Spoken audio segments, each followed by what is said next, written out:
이 영상을 보고 있는 분이라면 이미 독서에 관심이 많을 거예요. 책 읽는 게 쉽지는 않습니다. 저도 그래요. 책 읽는다는 게 마냥 즐거운 거라면 독서의 중요성을 굳이 강조할 필요도 없을 겁니다. 최근에 독서에 관한 재밌는 사설을 읽었습니다. 많은 독서량에 비해 효과를 얻지 못하는 사람들에 대한 이야기였는데요. 저도 뜨끔했습니다. 이런 사람들 있죠. 책은 읽었는데 며칠 지나면 하나도 기억이 안 나는 거예요. 누구 말에 따르면 일단 독서를 통해 얻은 지식들이 운에 입력이 되면 구체적인 기억이 나지 않더라도 심연의 잠재적인 지식으로 남아 새로운 아이디어나 발상의 전환을 할 수 있는 지식의 토대가 될 수 있다고요. 그것도 정도까지지 며칠 되지도 않아 기억이 새까맣게 안 나는 건 문제가 있다는 겁니다. 그래서 나오는 이야기가 독서는 단순히 책 읽기로만 끝나면 안 된다는 거예요. 독서 후의 사색, 글쓰기를 통한 내용 정리 등 이러한 것들이 이어져야 제대로 된 독서의 효능을 얻을 수 있다는 겁니다. 근데 이게 쉽나요? 독서를 하기로 마음먹은 것 하나만으로도 큰 난관을 통과한 건데 사색과 글쓰기 정말 부담되는 일이죠. 근데 사색과 글쓰기 그리고 자기 개발에 좋다는 매일 읽기 쓰기까지도 쉽게 할 수 있는 방법이 있다는 겁니다. 책을 한 번만 이 방법대로만 읽어도 그냥 책을 2번, 3번 읽은 것보다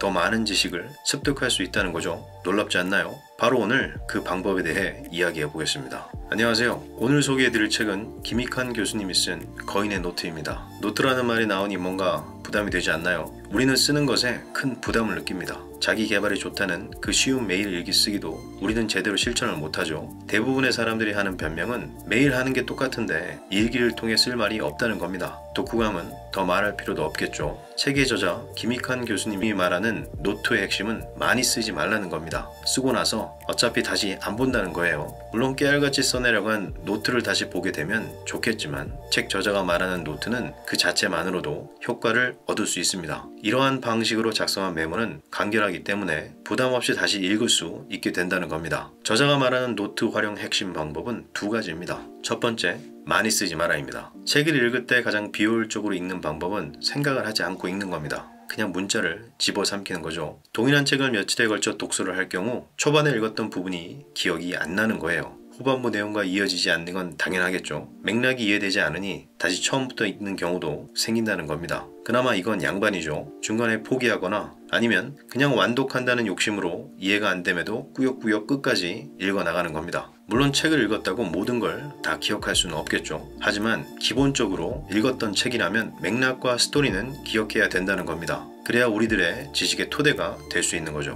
책 욕심이 많은 저는 완독만을 목표로 맥락과 상관없이 무식하게 읽기만 했습니다. 똑같은 책을 다시 읽으면 추가적인 지식을 얻는 게 아니고 새로운 내용을 다시 접하는 것 같았어요. 여기서 노트를 활용할 수 있는 겁니다. 문제는 노트를 활용하게 될 경우 지나친 욕심으로 거의 책을 베끼는 수준으로 필기를 하시는 분이 있어요. 또는 그에 준하는 내용을 노트로 적는다는 거죠. 이러면 안 된다는 겁니다. 노트의 목적은 지식을 자기화하기 위한 과정이지 참고서를 만드는 일이 아닙니다. 예를 들어 전화번호를 듣고 잊어버리지 않기 위해서 우리는 노트에 적거나 대부분 핸드폰에 저장하죠. 그러고 나서 그 번호를 기억하시나요? 대부분 못할 겁니다. 저는 핸드폰을 분실하기라도 하면 아내한테 전화를 못합니다. 번호를 기억하지 못하니까요. 여기서 말씀드리고 싶은 것은 전화번호를 얼마나 많이 외우냐 못하느냐가 아니라 책의 저자가 이야기하고 있는 노트는 전화번호를 메모하듯이 기억을 대체하기 위해서 쓰는 장치가 아니라는 겁니다. 바로 자기화 과정을 자연스럽게 만드는 과정이죠. 방법도 간단합니다. 독서를 통해 예를 들어 볼게요. 책은 목차로 내용이 구분되어 있죠. 챕터별로 노트를 하는 겁니다. 한 챕터를 읽고 나서 한두 개의 키워드만 기록하는 겁니다. 제 경우에는 챕터별로 한 문장씩 요약을 해요. 중요한 건 챕터를 읽는 중에 키워드를 적는 것이 아니고 챕터를 다 읽고 나서 잠깐 혹은 몇 분 정도의 사색을 통해 키워드를 찾아내거나 한 문장으로 요약하는 겁니다. 자신의 생각을 통해 저자가 말하는 핵심 단어 혹은 내용을 간단하게 요약하게 되는 거죠. 바로 앞에서 말한 자기화 과정입니다. 이러한 구체적인 목적을 통해 독서에 집중력을 올릴 수 있습니다. 바로 지금 체험해보세요. 물론 메모에 대한 노하우가 쌓이면 자신만의 방법이 생길 겁니다. 처음부터 욕심낼 필요가 없습니다. 꼭 기억하세요. 노트는 자기화 과정을 하는 것입니다. 2번째, 되뇌어라 입니다. 독서 후 사색, 글쓰기는 자기 개발의 최고봉이죠. 그 중에서 사색은 쉽지가 않아요. 쉬울 것만 같아도 막상 하려면 오만 잡생각이 머릿속을 떠다닙니다. 어디부터 시작해야 할지 감도 안 잡히고 기억도 안 납니다. 바로 이때 노트를 사용하는 겁니다. 앞서 챕터별로 키워드 혹은 한 문장으로 내용을 요약했죠.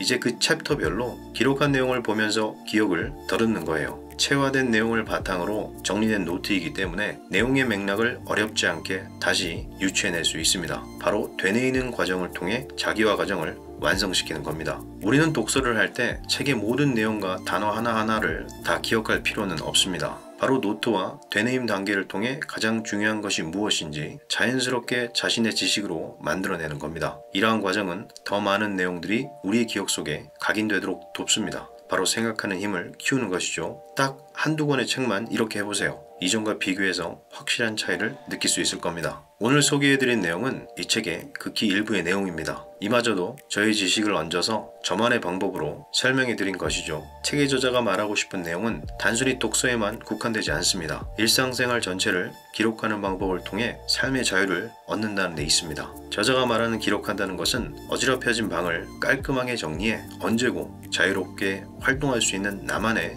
공간을 만드는 것이죠. 우리는 바쁜 일상을 통해 많은 정보를 얻게 됩니다. 그리고 삶의 과정 속에 내면 깊숙이 존재하는 무질서한 생각들은 그냥 우리가 쉽게 사용할 수 있는 것은 아닙니다. 기록을 통해 외부로 끄집어내는 과정이 반드시 필요합니다. 여러분의 잠재력을 폭발적으로 끌어올려 보고 싶지 않으세요? 오늘보다 내일 더 성장하기 위해, 자유로운 삶을 살기 위해 저자가 말하는 기록형 인간이 되어보세요. 감사합니다. 끝.